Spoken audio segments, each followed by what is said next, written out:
My dad left us with several philosophies on life. Number one, that any person could and did make a difference to the world.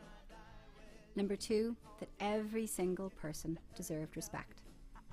Number three, that everyone had choices, and it was what you made of those choices that mattered. He didn't believe in the word potential. I believe sincerely that in everybody's life there is such a moment, such a choice, and there is no right nor no wrong choice in those circumstances, because it is, after all, what you make it. He loved the family that he made with my mum.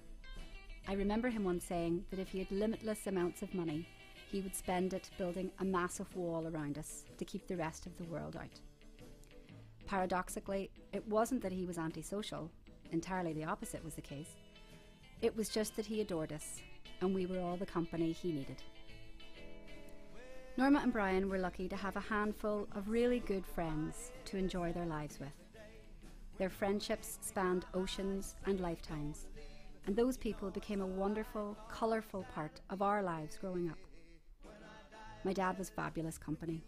Intelligent, well-informed, empathetic, and he knew a little bit of just about every topic, every nation, every event, so he went out of his way to make people feel at ease. He was remarkably liberal, given his very conservative upbringing, though I think he became more traditional as he got older, which is a crime I can certainly forgive now that I'm committing it myself. Certainly, when we left Portstewart in 1986, he was reading The Observer, and when we returned in 1996, he was firmly converted to the Times. I think that's part of what brought him home in 1996. I think he wanted to give in to be comforted by the more traditional environment that he grew up in, despite wonderful years in Canada. He missed Portstewart, he missed his beloved BBC and all media in general. After Trudeau, he found all Canadian politicians incredibly bland. He loved saying that the Swiss had had 1,000 years of peace and that all they had to show for it was the cuckoo clock. Ireland, on the other hand, hadn't ever had a decade of peace, but had endless writers and artists and playwrights and musicians and dramatists. I'm not sure what the poor Swiss would have to say about their lack of culture, but for my dad, this side of the Atlantic was an existence which was simply more cultural, more colourful and more authentic. Your daddy's heart, I'm going to answer for you, Brian, and everybody has said this about you before. Your dad never really left Ireland, he just had a long commute to work. His heart was in Ireland, it really was.